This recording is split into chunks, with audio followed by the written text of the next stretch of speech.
From Lagos, the nation's commercial capital, this is the news at 10. Live from Channels Television. Reporting tonight, Ayotunde Balogun. Hello and welcome tonight. The commanding officer, 29 Task Force Brigade, Binishek, Brigadier General Brimer, and 7 other soldiers are buried in a solemn military ceremony in Borno State.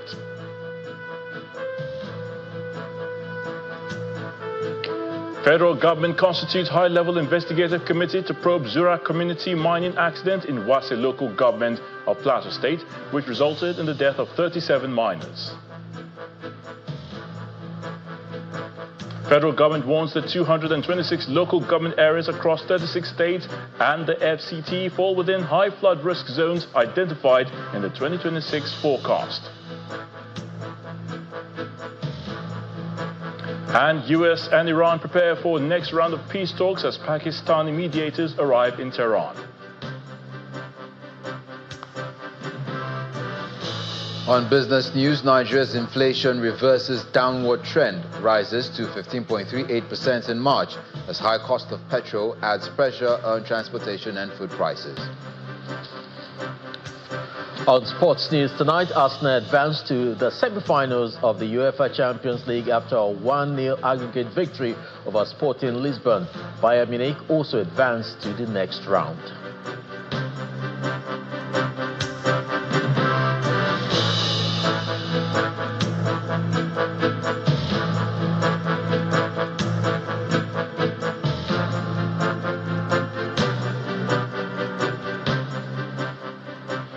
We begin in Nigeria's northeast, where Borno State Governor Babagana Zulum has described the recent killing of military commanders in the region as a deliberate effort to demoralize the members of the armed forces. He disclosed this at the funeral of the commanding officer of 29 Task Force in Benishek, Borno State, Brigadier General Oseni Brimer, and 7 other soldiers at the Maimalari Barracks Cemetery in Maiduguri. It was a solemn moment, one of anguish and tears, as the Minister of Defense, the Chief of Defense Staff, the Chief of Army Staff, and Governor Babagana Zulum led top government officials to bid farewell to the commanding officer of 29 Task Force Brigade Benishek and 7 others killed by Boko Haram insurgents.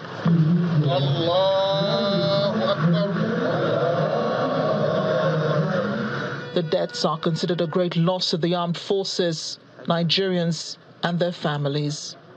These men answered the call of patriotism, and their loss only strengthens our determination to bring an end to terrorism and restore lasting peace across all affected regions.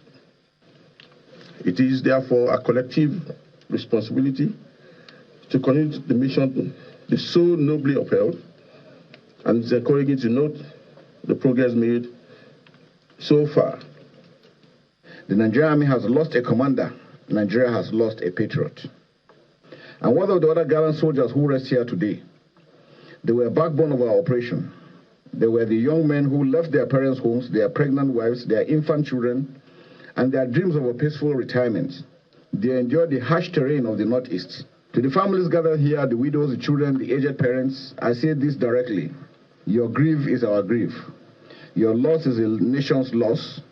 No words I speak today can fill the void left by your husband, your father, or your son. While commiserating with the armed forces and the families of the slain soldiers, Governor Zulum described the recent killing of the commanding officer as a deliberate move to demoralize the armed forces. Recently, the insurgents have adopted a trend of killing commanding officers, amongst others. It is a deliberate attempt to demoralize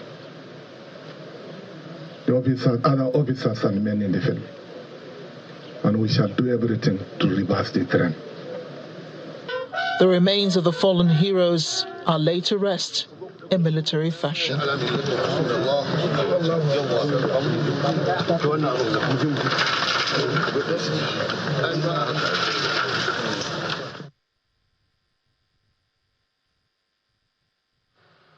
And to the north central region, and it's more worrying times for residents in Benue State as 9 people have been killed at Ankpali Idiku ward of Apa local government area after gunmen attacked the village on Sunday evening in yet another round of violence on communities.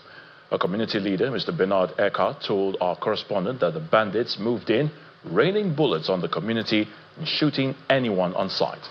Governor Hyacinth Alia, who condemned the attack in a statement issued by his chief press secretary, Mr. Tersu Kula, has directed the security agencies to immediately flush out bandits from forests across the state, a directive that follows the renewed wave of attacks witnessed in some communities in Benue. Meanwhile, the Arewa Consultative Forum, the ACF, has warned that Nigeria's worsening insecurity has reached what it described as a state of war, calling on the federal government to take urgent and extraordinary action. This position was outlined in a communique issued after the ACF's 38th Board of Trustees meeting held in Abuja. The meeting was chaired by Bashir Dalhatu and attended by several prominent northern figures, including former Inspector General of Police Mohammed Abubakar, former Chief of Army Staff Lieutenant General Tukur Buratai, ex-President of the United Nations General Assembly Tijani Mohamed Bande, and Mahmoud Ahmed. According to the ACF, the country's security problems, ranging from insurgency to banditry and communal violence, have escalated into a broader crisis that now threatens national stability. The forum said prioritizing security spending should not be seen as neglecting development, but rather as a necessary step to enable it, as it called for a wartime approach, suggesting that the government temporarily scale down non-essential projects and redirect resources toward addressing insecurity. The forum also warned that insecurity is severely affecting the economy, particularly agriculture, in northern Nigeria, adding that disruptions to farming and supply chains are now contributing to rising inflation and economic hardship. With the rainy season fast approaching, the Minister of Water Resources and Sanitation, Professor Joseph Yutsev, has revealed that 226 local government areas in 33 states of the Federation and the Federal Capital Territory fall within the high flood risk areas identified for this year. Professor Yutsev stated this during the public presentation of the 2026 Annual Flood Outlook by the Nigeria Hydrological Services Agency at the State Banquet Hall of the Aso Villa in Abuja. According to the minister, 14,118 communities in 266 local government areas in 33 states and the FCT fall within the high flood risk areas, and these states are Abia, Adamawa, Anambra, Bauchi, Bayelsa, Benue, Borno, Cross River, Delta, Ebonyi, Edo, Enugu, Gombe, Imo, Jigawa, Kaduna, and Kano. Others are Kebbi, Kogi, Kwara, Lagos, Nasarawa, Niger, Ogun, Ondo, Osun, Oyo, Plateau, Rivers, Sokoto, Taraba, Yobe, Zamfara, and the FCT. The Director General of the Nigerian Hydrological Services Agency is joined by the Minister of Water Resources and Sanitation, Professor Joseph Yutsev, the Minister of Livestock Development, for the unveiling of the 2026 Annual Flood Outlook.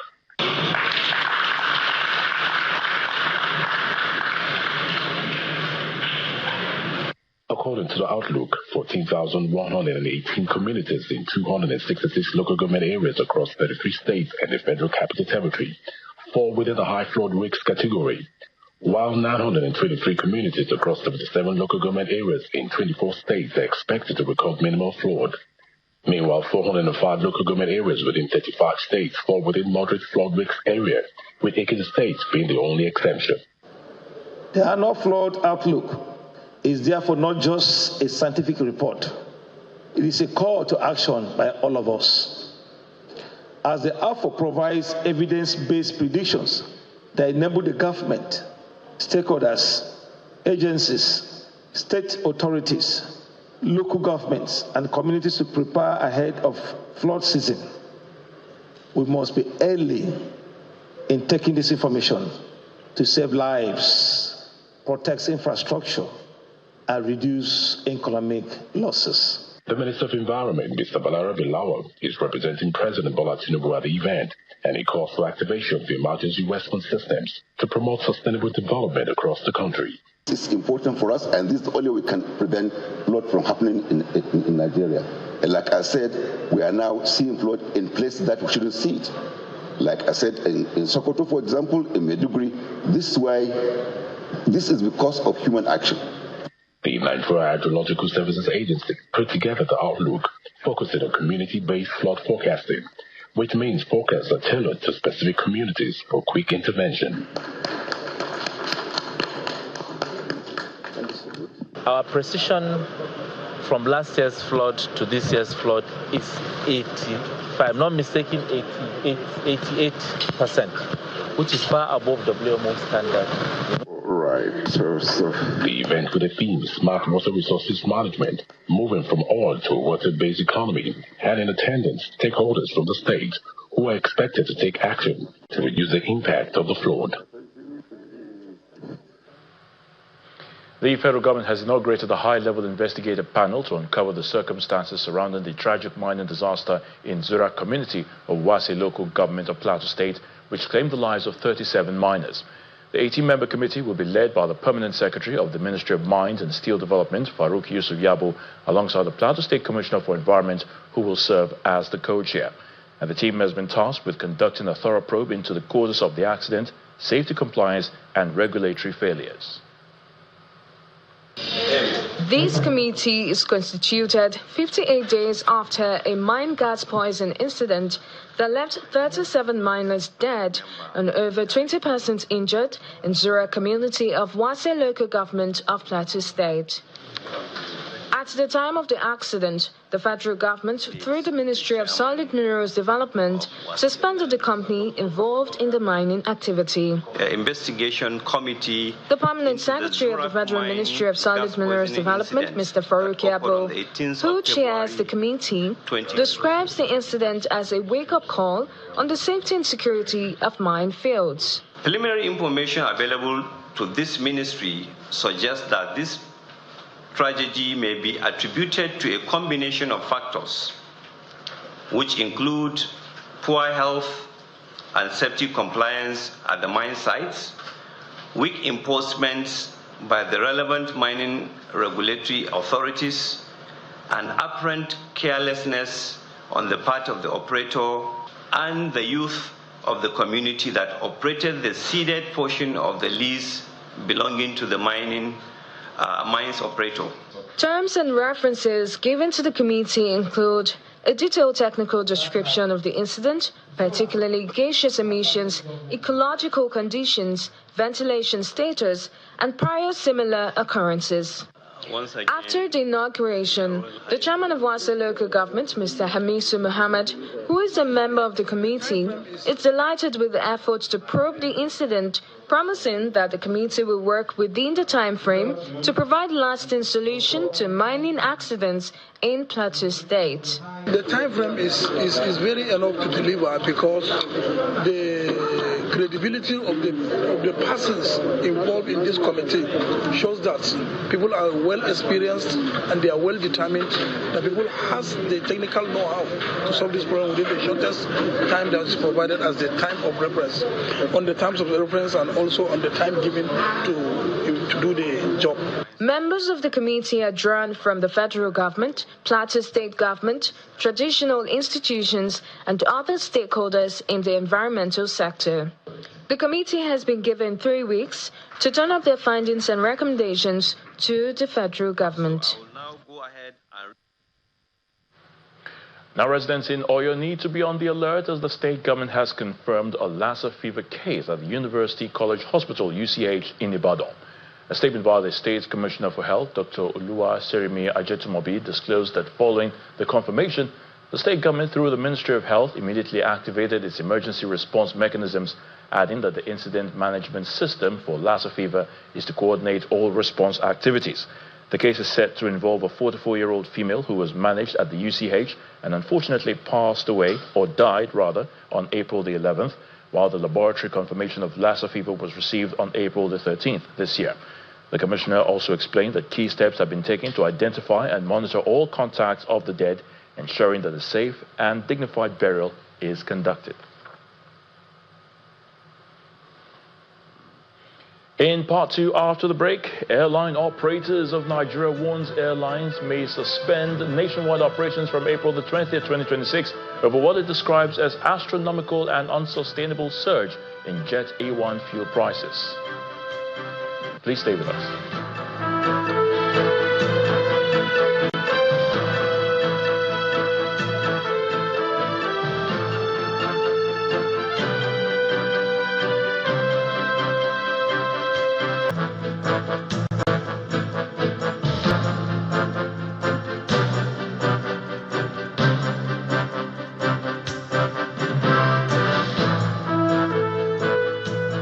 Welcome back. If you have just joined us, you're watching the news at 10 on Channels Television, broadcasting live from Lagos. A reminder of our top stories. The commanding officer, 29 Task Force Brigade of Benin Sheikh, Brigadier General Brimer, and 7 other soldiers are buried in a solemn military ceremony in Borno State. Federal government constitutes high-level investigative committee to probe Zura community mining accident in Wase local government of Plateau State, which resulted in the death of 37 miners. Federal government warns that 226 local government areas across 33 states and the FCT fall within high flood risk zones identified in the 2026 forecast. And US and Iran prepare for next round of peace talks as Pakistani mediators arrive in Tehran.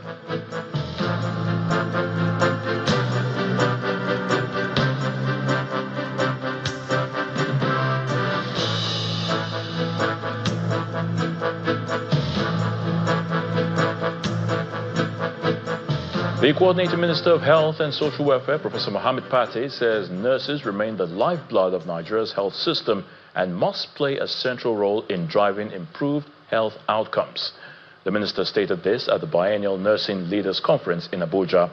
Professor Pate emphasized the need to bridge the gap between knowledge and practice through improved education, research, and application of competencies to enhance quality care delivery across the country. As leaders, we can mobilize to make do with what we have and exercise leadership to solve those problems, sometimes loudly, sometimes quietly.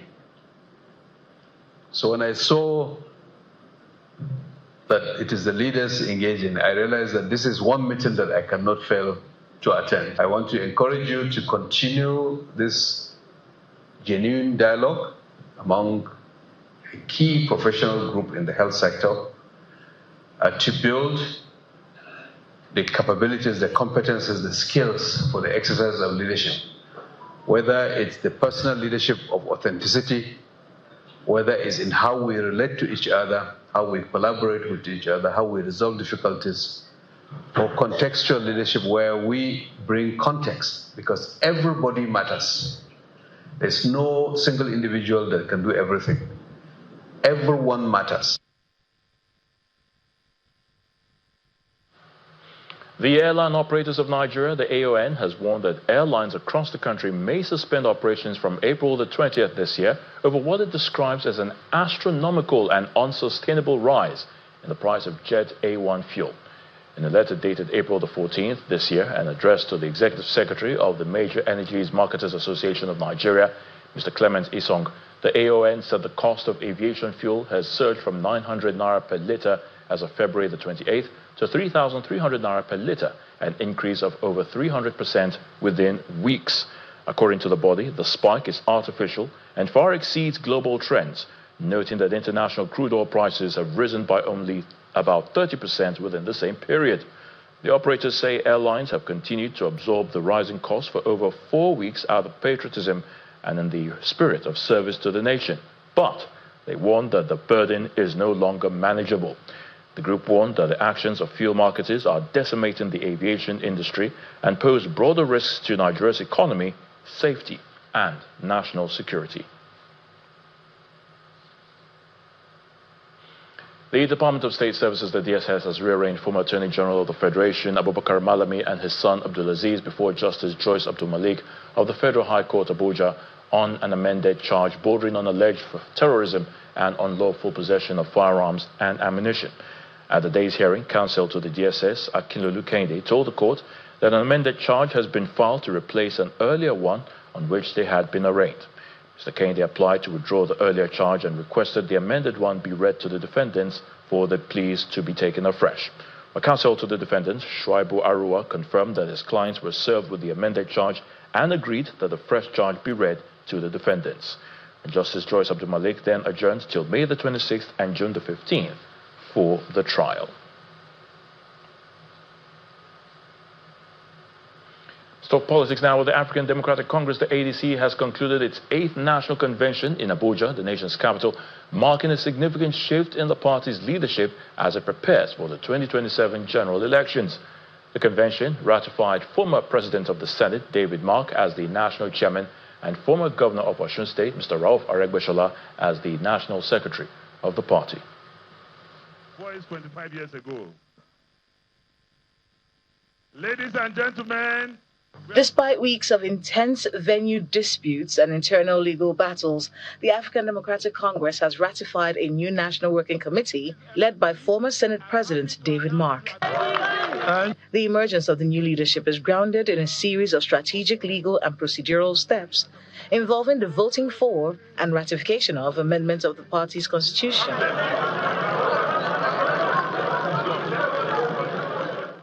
Over 1,000 delegates, which surpassed the required two-thirds majority, voted in favor of the amendments, which paved the way for the dissolution of the previous executive of the party. A motion has been moved and it has equally been seconded. Those in favor, say aye.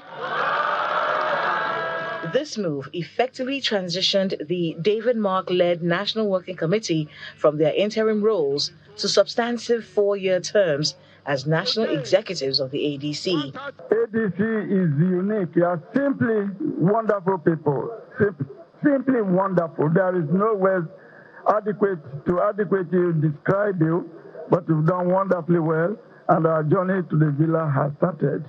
The convention witnessed a high-profile attendance from political heavyweights, including former Vice President Atiku Abubakar, Peter Obi, and Rabiu Kwankwaso, signaling a broader strategic reorganization aimed at the 2027 polls. Let the federal government know that we fought the military to bring democracy in this country, and we are going to fight them to bring the democracy in this country. And I hope we will have your support and cooperation to make sure we return to true democracy, to true development in all aspects of human endeavor. I want to thank you very much for giving us this opportunity. We need to work as a united Nigeria for the sake of Nigeria. The country is so divided. We need unity. The present government have ensured that it will remain more divided. Our unity is important.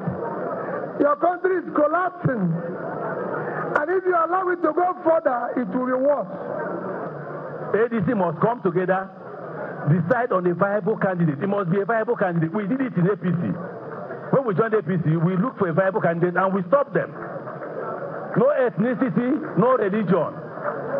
If you do ethnicity, we are back to square one. It's ethnicity and religion that brought you here.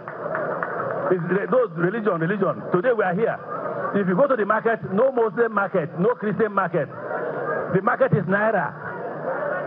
With the convention concluded, the ADC now moves forward under the David Mark leadership, though legal challenges remain a major hurdle as the party targets the 2027 presidency.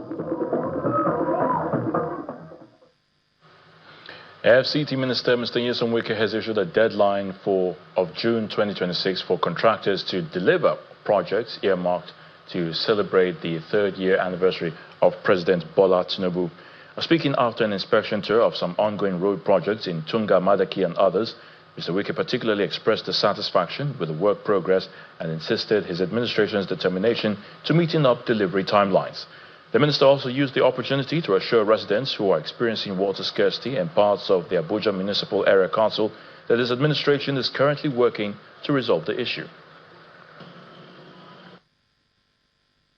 We're doing all we can for Mr. President to inaugurate most of these projects in his study and that's we went to Wuse, which has been done by Evans. Yes, I satisfied with the quality of job, but I'm not happy with the company. We agreed that by the end of May, June, that job will be handed over. But as we went there today, and the representative of the company was saying a different thing, I'm not going to accept that. I'm not happy with them. And I've told the ES to make sure that they must finish the job and make sure that the agreement with this, starting the second week of June, that they would have handed over that job. I was told that they damaged one of the very big pipes for the water project. Now, because of a private development, somebody who's carrying out a private development damaged that pipe. And the water board is working tirelessly to make sure that that is being put to use. If it means that to shut down the project, I will shut it down. I mean, because you cannot suffer the public and you're freely going about to develop your own property. So be assured that we are going to take action. Still ahead on the news at 10. Nigeria's inflation rises to 15.38% in March as high cost of petrol adds pressure on transportation and food prices. That's in business news. Please join us again.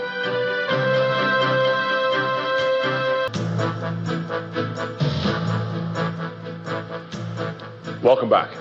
Shareholders of Dangote Sugar Refinery PLC have commended the company's performance at its 2026 annual general meeting in Lagos despite the absence of a dividend. Chairman of Dangote Sugar Refinery Arnold Ekpe noted that the company recorded a turnover of 829.2 billion naira for the year under review, representing a 25% increase over 2024. The 20th annual general meeting of Dangote Sugar Refinery PLC brings together shareholders and stakeholders in Lagos to review the company's performance for the 2025 financial year. Chairman of Dangote Sugar Refinery PLC says the company recorded 829.2 billion naira in turnover, a 25% increase from 2024. I hereby propose that Speaking on future strategy, he assures stakeholders that the company's backward integration program, Sugar for Nigeria, will be a key driver of profitability and value creation. the future of the group is in us being able to grow the sugar ourselves, provide employment to fellow Nigerians, provide sustainability to the communities that we are located in. So for us, it's a core part of our strategy. And I assure you, we have the full support of the group in terms of pursuing this strategy aggressively.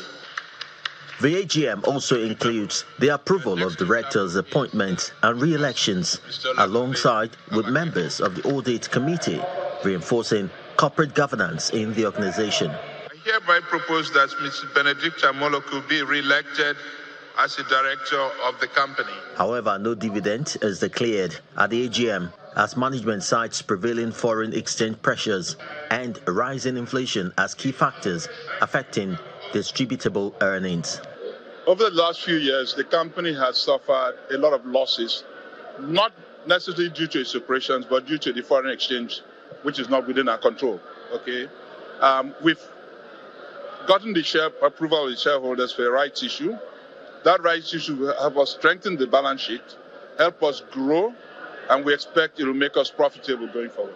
The Vision 2030, of which Dangote Sugar Refinery is part of, is basically to make the Dangote Group the leading provider of basic commodities. We are intensifying our backward integration in the next 20 by 2030, which is in line with our Vision 2030. We are trying to double our capacity in both our two BIP's operations. In our BIP, we have created schools, We have created hospitals. We are now creating a university. This is a program which is fundamental to our sustainable growth as a business. The annual general meeting of Dangote Sugar Refinery ends with the company outlining its future strategy and reaffirming its position as a leading provider of basic commodities beyond Nigeria. And more company news. Guinness Nigeria PLC recorded a 144% increase in sales to 730.8 billion naira for an 18-month financial period of year-end from June 2024 to December 2025. Chairman of the company, Professor Fabian Ajogu, revealed this at the company's 75th annual general meeting, which was held in Lagos. According to Professor Ajogu, this feat was achieved following adjustments made by the management during the period captured. Board of directors and shareholders once again converged on Lagos to look at the performance of Guinness Nigeria PLC for the outgone year as the company holds its 75th annual general meeting. According to the chairman of the board, sales of the company grew to 730.80 billion from 299.5 billion, representing a 144% increase during the period. The solid revenue growth was driven by optimized category mix, new innovations, and timely but carefully considered price adjustments to offset inflationary and cost pressures.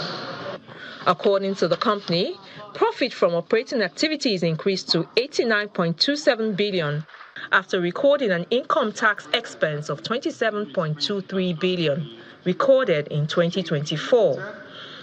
As we move forward, your company remains focused on continued value creation for our consumers as we build for more. For the shareholders, the outgone financial year is indeed a good one, and they express appreciation to the management for a job well done. I believe that at the end of the day, by next year, we are going to get a better and a bigger financial final dividend. Because they have the interests of shareholders at heart, they now approve an interim dividend of 2 naira for us. The financial achievement recorded by Guinness Nigeria PLC has once again proven the company can bounce back and increase profits, and is seen as a special way to celebrate its 75th year.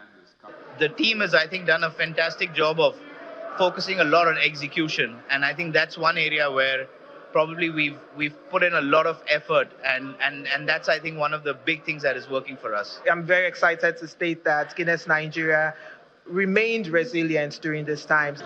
The management of Guinness Nigeria further states that it will build on this feat by leveraging on existing opportunities to increase production for the benefit of shareholders. MTN Nigeria is hosting the Season 4 MTN Champs Grand Finale in Ibadan, uniting young athletes from across Oyo State. The initiative promotes grassroots sports development, nurtures resilience, and identifies emerging talents for a stronger future in athletics. MTN's Making of Champions continues its mission to discover and empower grassroots talent. Now in its 4th season, the project is successfully giving a platform to untapped voices across the nation. MTN Nigeria is bridging the talent gap with its MTN Champs initiative. Now in its 4th season, the project aims to bolster Nigeria's Olympic future by nurturing over 3,000 young athletes. This 4-day event provides a vital platform for emerging stars to showcase their abilities and ensure no talent goes unexplored. Ibadan has consistently delivered the highest participation numbers across previous editions, and this year is no exception, with over 3,000 athletes already registered. The city has also produced standout talent such as Samuel Adejumo, Emmanuel Oyewale, Azizat Muhammad Raji, and Toyiba Jimo, further reinforcing its importance in Nigeria's athletics ecosystem. We had been doing this for almost a decade, and people say like you hang in there for a decade and you see the growth and you see the turning point. I think MTN was that turning point to help us get to scale what we've been doing learned, we've made mistakes, we've made progress, but MTN coming on board is what helped us scale our events from 200, 300 athletes to 2,000-3,000.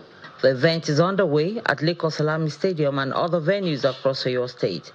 The government says the initiative supports youth development, keeps young people engaged, and creates pathways for productive livelihoods. Oyo State is proud to host this celebration of youth sport. Let's make this edition unforgettable. I want to say a very big thank you to MTN family on behalf of His Excellency once again for bringing this, I think, the third time edition in Oyo State. Olympic champion Marion Yale praises the initiative, urging youth to seize MTN's platform to achieve their dreams. MTN and all your partners and sponsors, I say kudos. Kudos for deeming it fit and throwing your weight behind our youth so that tomorrow we can smile. As the project begins in Ibadan, stakeholders urge support for initiatives like MTN Nigeria's champ programs, citing its role in developing athletes for Olympic Games success. They stress that sustained funding is vital to strengthen Nigeria's sporting future and global competitiveness. Bukola Oriowo, Channels Television News. Time for business news with Dominic Iwiro. Dominic.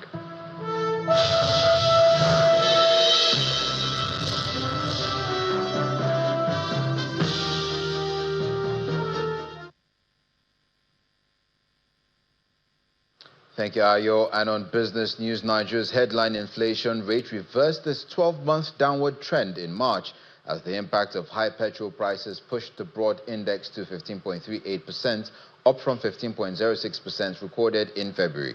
The rise, which is in line with forecasts by economic advisory firm Financial Derivatives Company, marks the first inflation increase in 2026.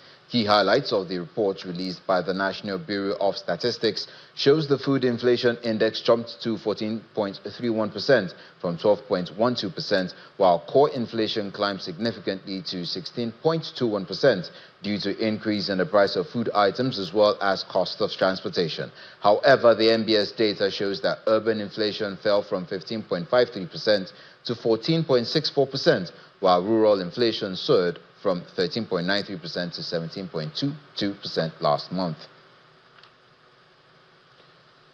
Now, meanwhile, the Center for the Promotion of Private Enterprises, CPPE, say the March inflation data signals that the underlying inflationary pressures are far from subdued, particularly on a month-on-month basis. In a statement released by its CEO, Muda Yusuf, the economic and policy think tank explains that the recent uptick in inflation is largely reflective of renewed energy price pressures, which continue to permeate production, transportation, and distribution costs across the economy. The CPPE strongly cautions against using the recent uptick in inflation as a basis for additional monetary tightening, citing that the pressures are predominantly cost-push in nature, driven by energy, logistics, and structural inefficiencies, not excess demand. The Senate Committee on Public Accounts has set April the 29th as the deadline for appearance of management of the Nigerian National Petroleum Company Limited to account for 210 trillion naira as contained in audit reports of 2017 to 2023. The chairman of the committee, Senator Aliyu Wadada, emphasized that the sum involves large undocumented figures, including 103 trillion naira in accrued expenses and 107 trillion naira in receivables. The committee flagged serious irregularities, including unsubstantiated expenses, duplicated subsidy claims, and inflated production costs. The committee specifically declared that the Group Chief Executive Officer of the company, Mr. Bayo Julari, should lead his predecessor, Mr. Mele Kyari, the former Chief Financial Officer of the company, Mr. Umar Ajay, and external auditors of the National Oil Company to the next meeting of the committee. And at the domestic stock market, the NGX all-share hit a new all-time high today, sustaining its bullish momentum from previous sessions with 2.28 trillion naira added to the equities capitalization. Ladi Williams tells us more.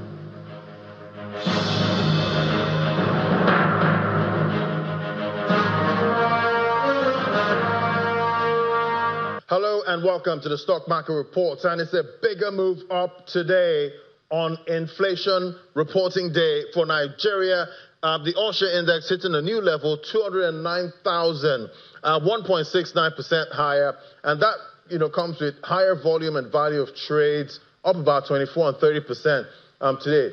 For the gainers, we see the big boys came out to play. MTN Nigeria, Airtel Africa, but Airtel Africa had a bigger move with a market cap of about 10.32 trillion naira, adding 10%, closing at 2,746 naira. Then we have Ardell. That's close at 1,406 naira, up big 10%. I remember yesterday, Seplat crossed the 10,000 naira level for the first time ever. And now we have these four-digit stocks there rising today. ETI, 9.98% higher. So NGX All-Share Index continues with price discovery.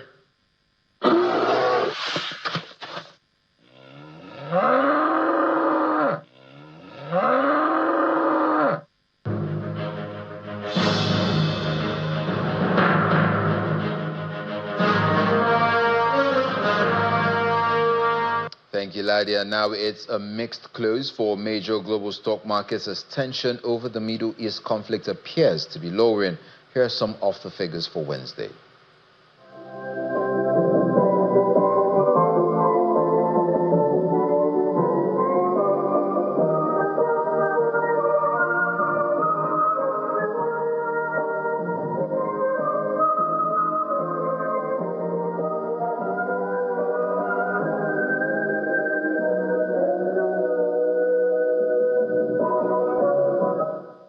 And that's it on Business News. Back to Ayotunde for the rest of the news at 10.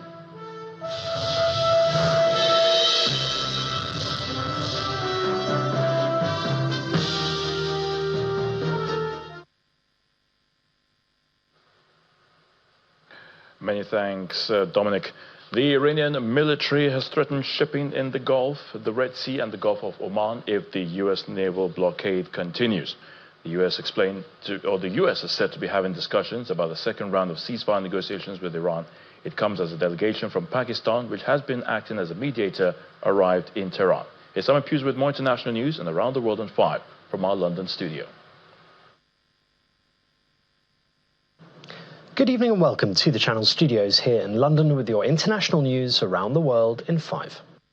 The Iranian military has threatened shipping in the Gulf, the Red Sea and the Gulf of Oman if the U.S. naval blockade continues. A commander has said if the U.S. creates insecurity for Iran's commercial vessels and oil tankers, Iran will not allow any exports or imports to continue in the 3 major waterways. The U.S. blockade of Iranian ports began on Monday. The American military said on Tuesday that no vessels had made it through in the first 24 hours.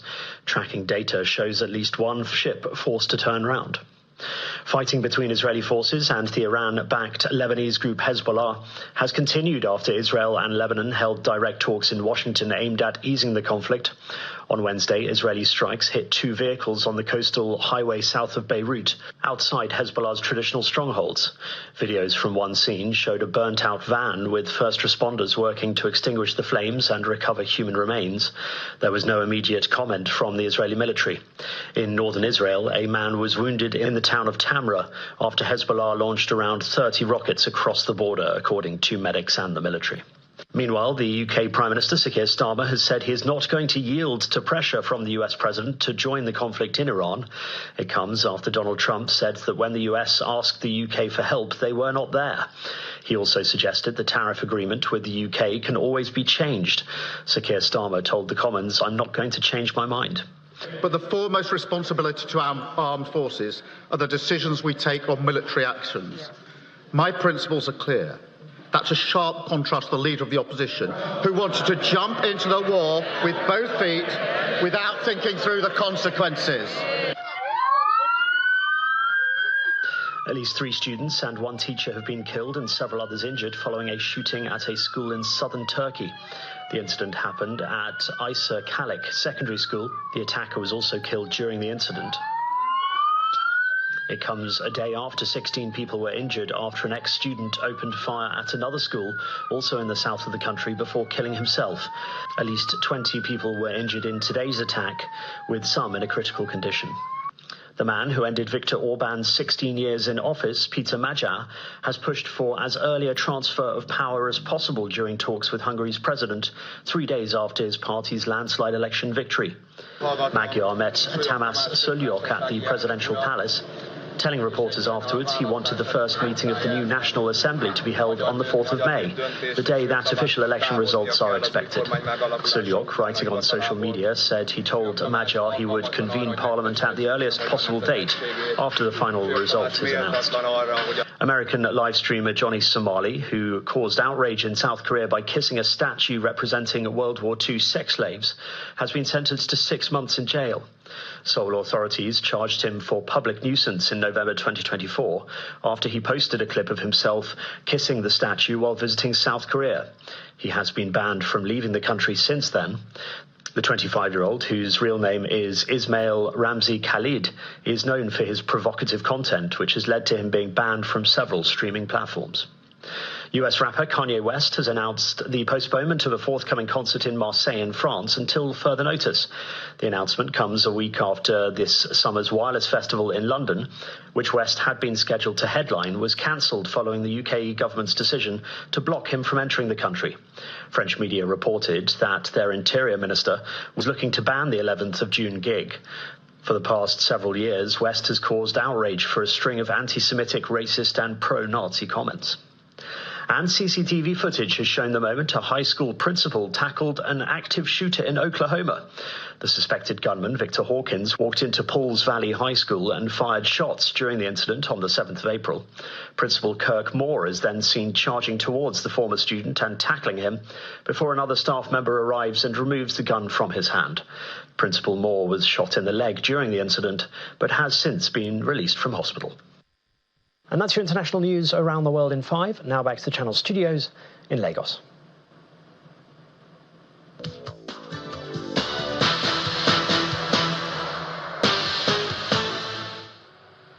Thank you, Simon. Welcome to Sports News. Arsenal reached the Champions League semi-finals after fighting out a cagey goalless draw with Sporting at the Emirates Stadium. The Gunners came into the game with a 1-0 lead from the first leg, and that was enough to see Mikel Arteta's team take their place in the last 4 of the competition. Bayern Munich set up a Champions League semi-final date with PSG after they came out on top of a 7-goal thriller against 15-time champions Real Madrid. The Bavarian Giants beat their Spanish opponent 4-3 in Munich to qualify 6-4 on aggregate. And France coach Didier Deschamps has confirmed that Liverpool forward Hugo Ekitike will miss the 2026 World Cup after suffering a serious injury in his club's Champions League loss to PSG. Deschamps said that the severity of Ekitike's injury will prevent him from finishing the season with Liverpool and taking part in the World Cup. Ekitike has scored 17 goals in 45 matches in all competitions for Liverpool since arriving at Anfield for a fee of €79 million last summer. And Manchester United defender Harry Maguire will miss Saturday's Premier League trip to Chelsea after receiving an additional 1-match ban following his red card at Bournemouth last month. In addition to a 1-match suspension, Maguire has also been fined £30,000 by the FA. The England defender was sent off and conceded a penalty in the 78th minute of the 2-2 draw. He was later charged with improper conduct by the Football Association for something he said to the 4th official as he made his way off the pitch.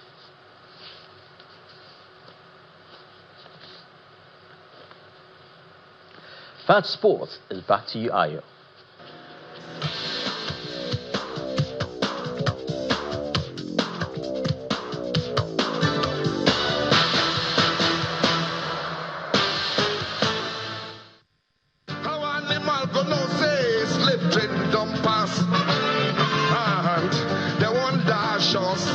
Human rights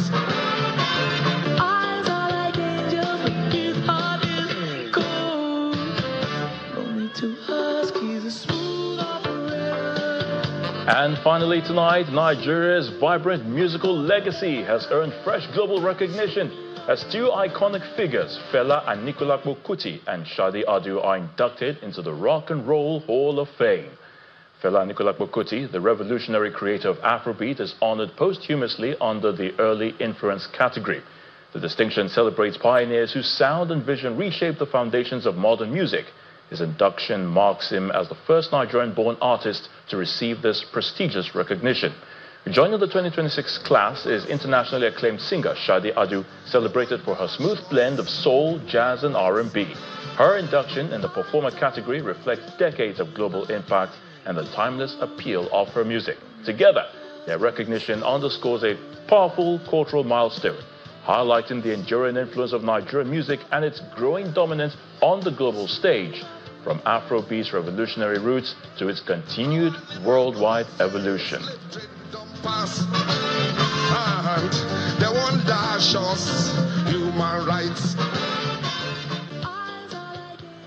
And a big congratulations to these iconic figures, Fela Anikulapo Kuti and Shadi Adu. And the main news again. The commanding officer, 29 Task Force Brigade, Benishek, Brigadier General Brimer, and 7 other soldiers have been buried in a solemn military ceremony in Borno State, northeast Nigeria. And the federal government has constituted a high-level investigative committee to probe the Zura community mining accident in Wase local government of Plateau State, which resulted in the death of 37 miners. That's the news at 10 tonight. Thank you so much for watching. I'm Ayo Tunde Balogun. Do have a good night.